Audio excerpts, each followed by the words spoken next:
Hi, Candice. I'm really glad you made it in here today.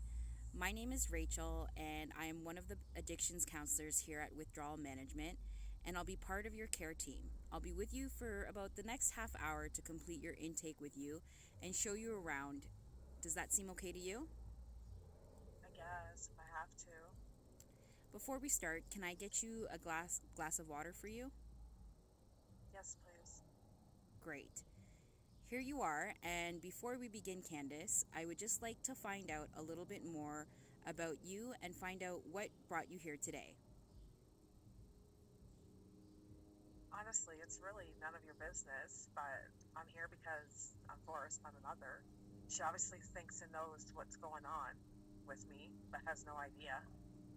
I understand you don't know me, but I am here for you as my patient, and my focus is to be of help and supports for you and your situation while you are here. With that being said, Candice, I'd like to know, since you mentioned your mom, I'd like to know if you live with your mom or do you have your own place?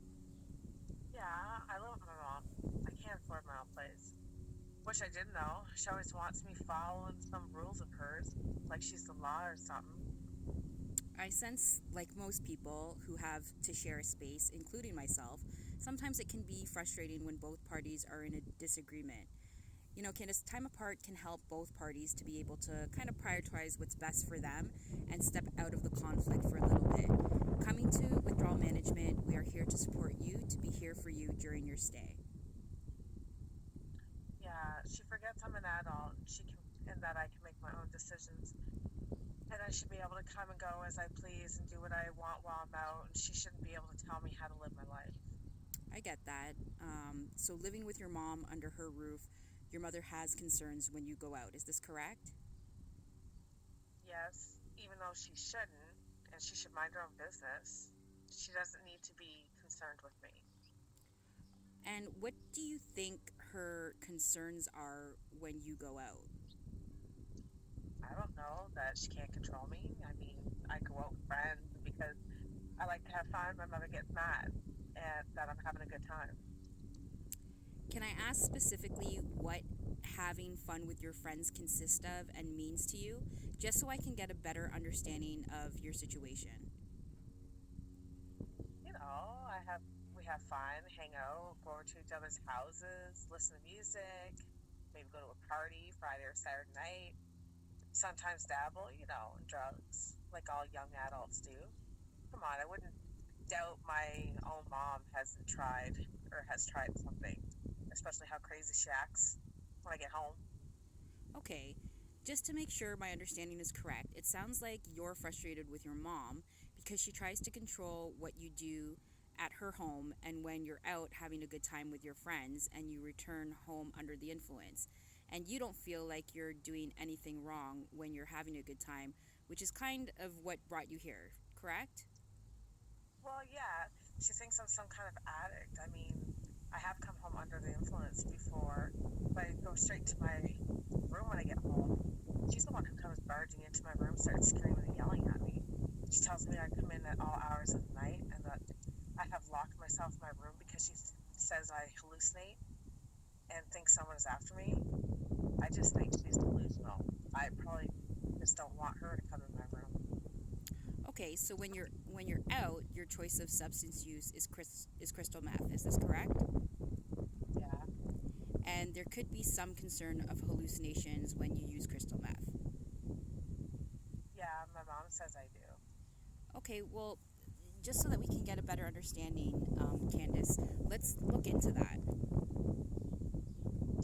Well, I use it like 5 times this month, which isn't much, but my mom has been on my back since forever. In fact, I previously used the night before, but she got me under the influence. I promised her that I would just stop to get her off my back, but I do what I want. So I did it again. And she caught me coming home under the influence and said I was continuously opening and closing the door. And when she came to my room, she said I lashed out at her. And now she made me come here for no reason. She started to kick me out, but for what? I'm not even addicted.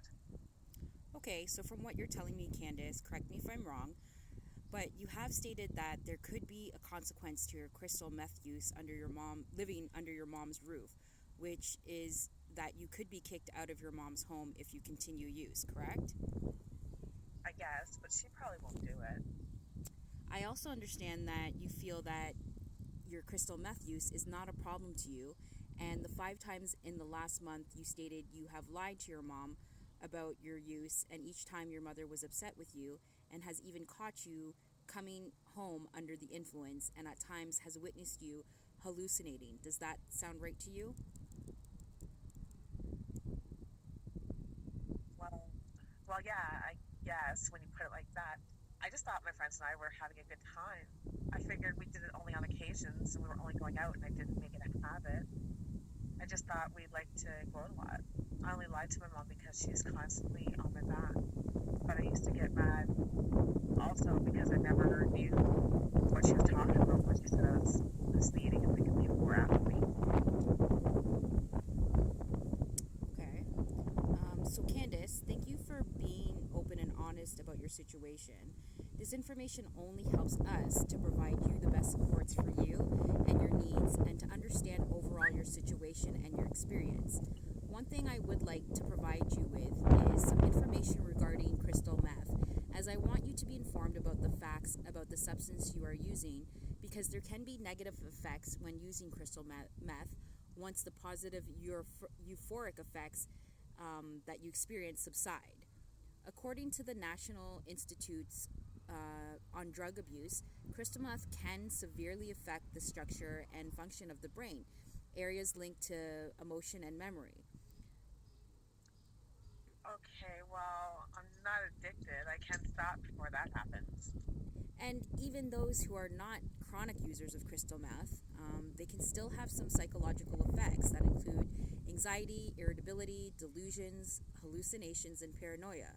This, Candace, could be another reason as to why your mom was concerned and wanted you to come in. Okay, well, I'm still not addicted. I didn't know crystal meth could make you hallucinate. I always felt good on crystal meth.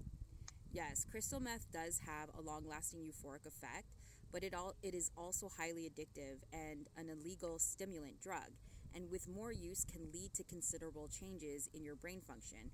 As you said, you were closing and opening doors and you thought someone was after you and had no idea what your mom was talking about. Candace, this information is not to scare you. It's only to help you know the facts about what it is that you are taking and the effects it can have on your overall health.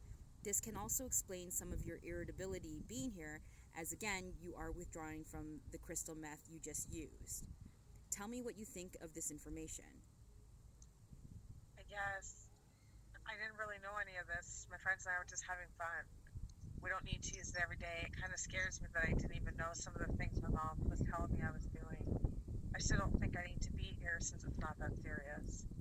Okay, this program is voluntary and no one can force you to be here. However, I want to congratulate you for coming, as most people would not come and continue the use without knowing the facts. You cared enough to come home to to come here to withdraw management, to at least withdraw from your substance to get healthier and regain back some clarity. I feel really tired. Do I have to continue talking with you? I won't have anywhere to go if I don't do this now, and I'm a bit worried about my use. Okay, Candace, I can definitely show you to your room so you can get some rest.